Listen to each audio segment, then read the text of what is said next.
हारने में और हार मानने में फर्क होता है। मैंने हार नहीं मानी। ऐसा नहीं है कि मैं काम नहीं करना चाह रहा था, मुझे काम मिल नहीं रहा था। 15 साल से काम नहीं मिल रहा, दैट्स नॉट फनी। कोई सपोर्ट सिस्टम नहीं था। ये सब मेरा ये ग्लैमर देख रहे हैं फिलहाल।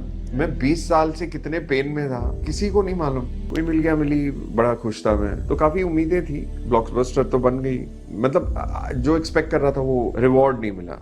दोस्तों, एक वक्त था जब बॉलीवुड में ऋतिक रोशन का नाम सुनते ही थिएटर हाउसफुल हो जाते थे। और उसी फिल्म में एक और एक्टर था जिसका फेस सबको याद तो रहा, पर नाम कोई नहीं जानता। उसका नाम था रजत बेदी। कोई मिल गया में वो था एलियन से लड़ने वाला एक अकेला बैड गाय, पर रियल लाइफ में उसका बिगेस्ट फाइट था बॉलीवुड के सिस्टम से। ऋतिक सुपरहिट बन गया, प्रीति जिंटा स्टार बन गई और रजत बेदी इंडस्ट्री के क्राउड में कहीं खो गया। आखिर क्यों? टैलेंट था, लुक्स था, स्क्रीन प्रेजेंस भी थी, फिर भी वो हीरो नहीं बन पाया। रजत बेदी का कैरियर स्टार्ट हुआ था 90s के एंड में। टॉल, हैंडसम, एक्शन बॉडी और एक नेचुरल एटीट्यूड था उसमें।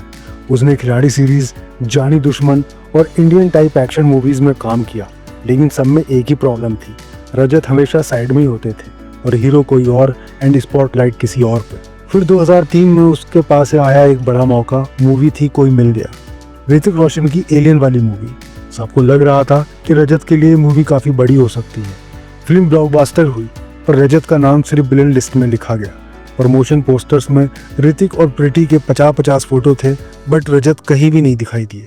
इवन रजत ने अपने एक पॉडकास्ट में कहा भी था कि मैं फिल्म का मेन विलन था, पर मुझे प्रमोशन में कहीं मेंशन ही नहीं किया गया। सोच लो, मूवी हिट होती है पर तुम्हारे नाम का कोई जिक्र नहीं होता। दिल टूटना तो बनता है यार। बॉलीवुड में एक कहावत है, टैलेंट तभी काम आता है जब तुम्हारे पास कनेक्शन हो। रजत बेदी एक आउटसाइडर था, कोई गॉडफादर नहीं, कोई लॉबी सपोर्ट नहीं। जब ऋतिक लॉन्च हुआ, उसके पीछे रोशन फैमिली का एम्पायर था, बट रजत सिर्फ अपनी मेहनत और लक के भरोसे। उसने निगेटिव और सपोर्टिंग रोल्स एक्सेप्ट किए सिर्फ अपना नाम बनाने के लिए।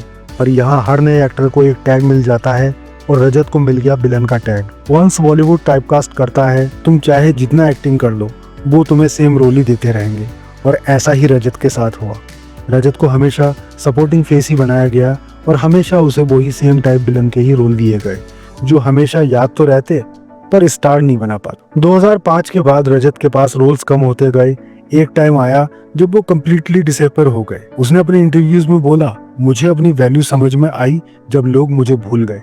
फिर वो कनाडा शिफ्ट हो गया, कुछ बिजनेस ट्राई किए, पर एक्टिंग का जुनून कहीं गया नहीं।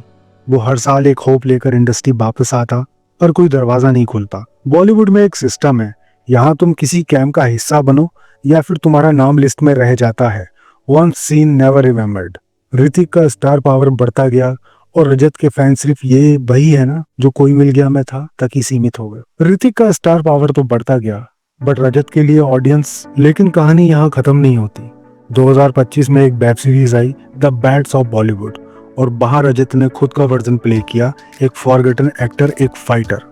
रील और रियल दोनों एक हो गए और पब्लिक को लगा, अरे ये बंदा एक्टिंग करता नहीं, जी रहा है। सीरीज वायरल हो गई, मीम्स बने, इंटरव्यूज आए और रजत बेदी फिर से ट्रेंड में आ गए। इस बार ऑडियंस ने उसे विलन नहीं, एक सच्चा इंसान देखा। वही मोमेंट था जहां रजत ने फाइनली बॉलीवुड से बदला नहीं, इज्जत वापस ली। ऋतिक रोशन स्टार बन गए क्योंकि उसके पास एक स्ट्रॉन्ग सिस्टम था। रजत बेदी नहीं बन पाए क्योंकि उसके पास सिर्फ अपना दम था। लेकिन टाइम बदला है, अब सिस्टम नहीं, ऑडियंस डिसाइड करती है कौन स्टार है। और ऑडियंस ने अब रजत को सुन लिया है। वो प्रूफ है कि अगर तुम्हारा टाइम सच में आना हो तो दुनिया तुम्हें वापस बुला ही लेती है। रजत बेदी ने कमबैक नहीं किया, उसने अपना अधूरा चैप्टर कंप्लीट किया है। ऋतिक का कैरियर एक लॉन्च पैड से उतरा था, रजत का कैरियर एक हार्ट ब्रेक से उतरा है। और कभी कभी हार्ट ब्रेक से निकले लोग ही सबसे रियल हीरोज होते हैं। दोस्तों, आपको क्या लगता है, रजत बेदी अब OTT के नए सुपरस्टार में से एक बन सकते हैं?